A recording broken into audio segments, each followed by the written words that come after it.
Bismillahirrahmanirrahim. Assalamualaikum warahmatullahi wabarakatuh.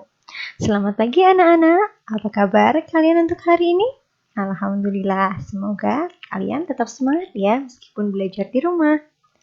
Pada pertemuan kita hari ini, kita membuka tema yang baru yaitu tema 7, peristiwa dalam kehidupan.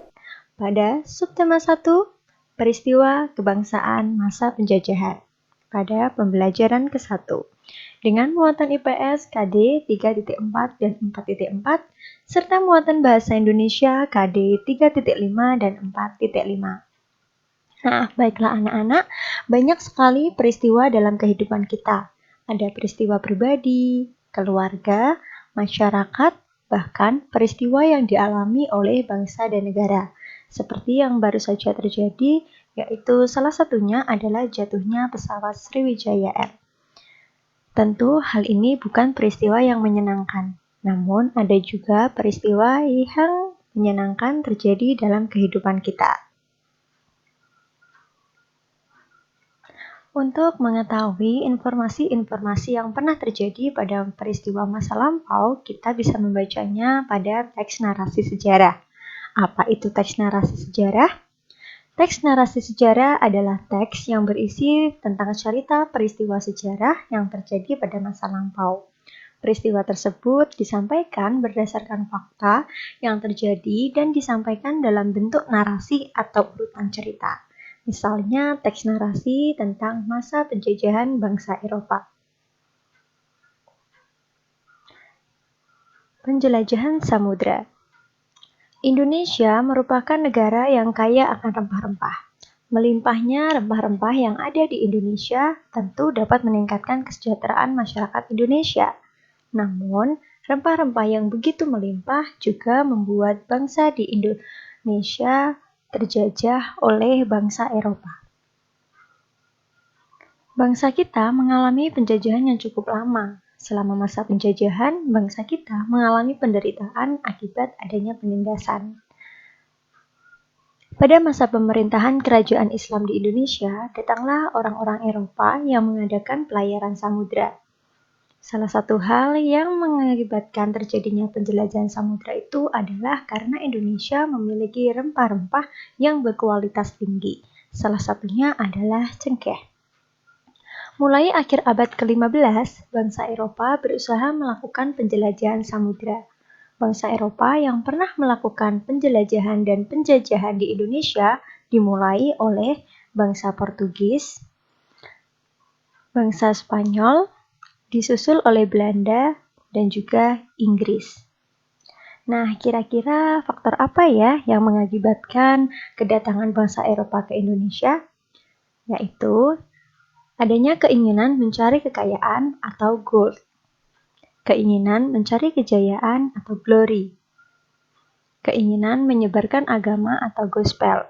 Gold, glory, gospel, inilah yang disebut dengan semboyan 3G.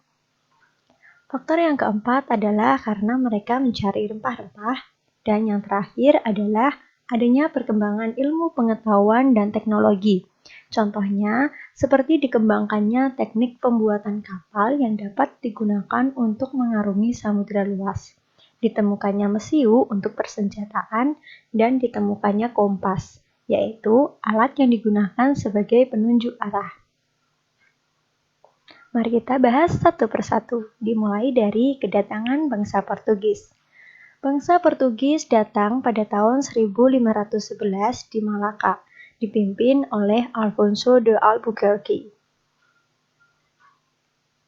Setelah itu, Portugis datang ke Maluku, yaitu pada tahun 1512. Pada tahun 1522, Portugis membantu kerajaan Islam Ternate mendirikan benteng untuk menghindari serangan kerajaan Tidore yang dibantu oleh Spanyol. Akhirnya, terjadilah konflik sosial antara Spanyol dan Portugis yang berlangsung di Maluku. Bangsa Spanyol. Pada tahun 1521, Spanyol datang ke Maluku untuk melakukan perdagangan rempah-rempah. Kedatangan bangsa Spanyol disambut baik oleh rakyat Tidore, karena pada saat itu Maluku di bawah kekuasaan Portugis. Jadi, rakyat Maluku memanfaatkan kedatangan bangsa Spanyol untuk membantu mereka melepaskan diri dari Portugis. Persaingan berakhir melalui perjanjian Saragossa yang membuat Spanyol meninggalkan Maluku pada tahun 1534. Perjanjian tersebut berisi kesepakatan bahwa Spanyol mendapatkan wilayah di Filipina dan Portugis tetap berada di Indonesia. Akibatnya, Portugis kembali memonopoli perdagangan dan ikut campur urusan kerajaan. Portugis akhirnya berhasil diusir oleh rakyat Maluku pada tahun 1575. Bangsa ketiga yang datang ke Indonesia adalah Belanda. Belanda merupakan negara yang sangat lama menduduki wilayah Indonesia, kurang lebih selama 350 tahun. Kedatangan Belanda pertama kali datang ke Indonesia dipimpin oleh Cornelis de Houtman pada 27 Juni 1596 yang mendarat di Banten, Jawa Barat. Selanjutnya, Belanda kembali datang ke Indonesia pada tahun 1598,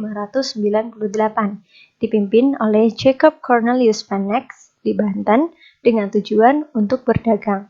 Namun, tujuan Belanda kemudian berubah untuk menguasai Banten yang menjadi pusat perdagangan rempah-rempah. Belanda kemudian membentuk suatu perserikatan dagang atau kongsi dagang yang bernama VOC pada tanggal 20 Maret 1602 yang dipimpin oleh Peter Bosch. Pada masa pemerintahan Gubernur Jenderal VOC yang bernama J.P. Koon, diterapkanlah kebijakan politik untuk membatasi penanaman jumlah rempah serta pelayaran kapal guna mengawasi perdagangan rempah-rempah. Tujuan VOC di Indonesia antara lain menguasai pelabuhan-pelabuhan penting, menguasai kerajaan-kerajaan di Indonesia, melaksanakan monopoli perdagangan rempah-rempah, dan akhirnya VOC pun mengalami kebangkrutan dan dibubarkan pada 31 Desember 1799.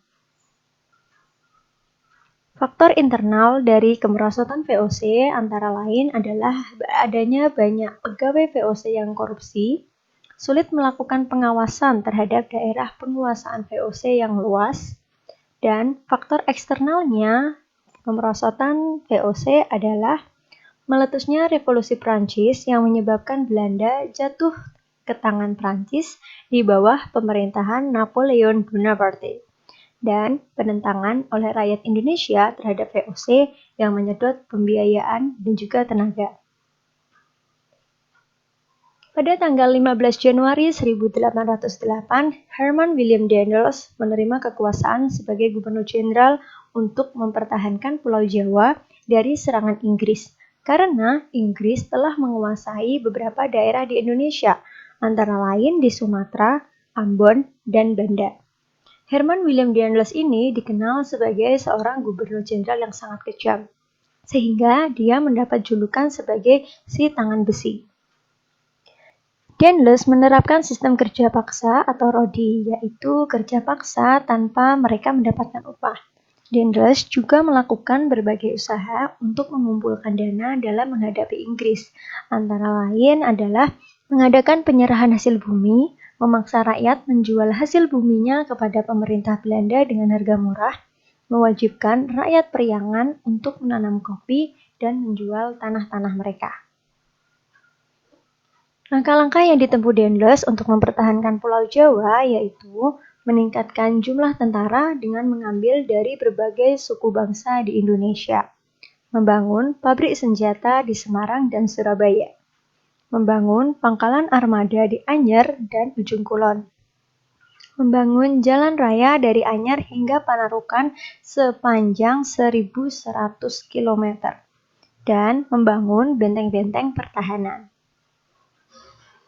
Pada masa pemerintahan Johannes van den Bosch, Belanda memperkenalkan sistem tanam paksa di Jawa dan dikembangkan di daerah di luar Jawa.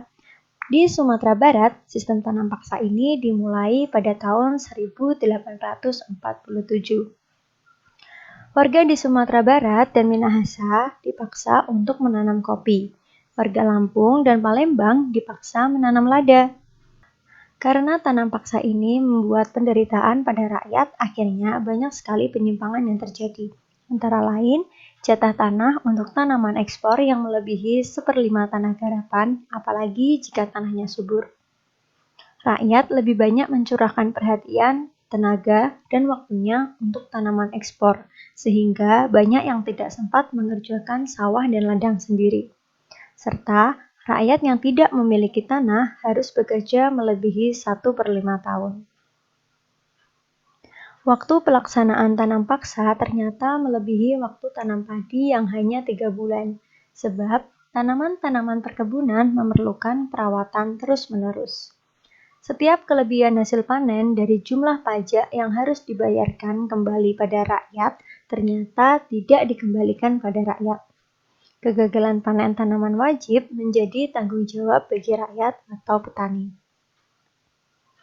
Tanam paksa yang diterapkan Belanda akhirnya mendapat pertentangan dari salah satu tokoh Belanda juga yang bernama Douwe Dekker, dengan nama samarannya adalah Multatuli. Douwe Dekker mengarang buku yang berjudul Max Havelaar. Dia mengusulkan politik balas budi yang disebut dengan politik etis yang meliputi edukasi atau pendidikan, irigasi atau pembangunan sistem pengairan, dan transmigrasi, yaitu memindahkan penduduk dari daerah yang padat ke daerah yang jarang penduduknya, sehingga persebaran rakyat menjadi merata. Akhirnya Inggris datang ke Indonesia. Di bawah pemerintahan Gubernur Jenderal Thomas Stamford Raffles di Indonesia pada 19 Oktober 1811.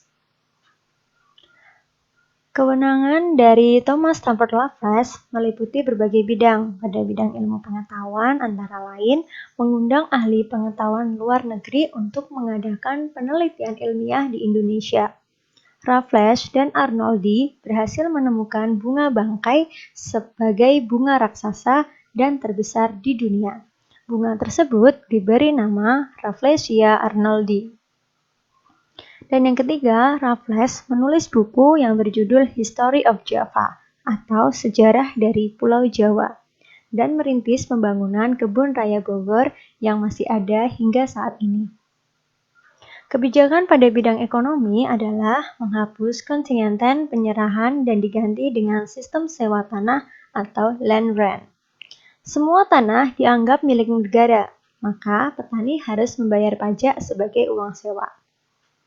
Kegagalan penerapan sistem pajak tanah ini adalah sulit menentukan besar kecilnya pajak bagi pemilik tanah, karena tidak semua rakyat mempunyai tanah yang sama.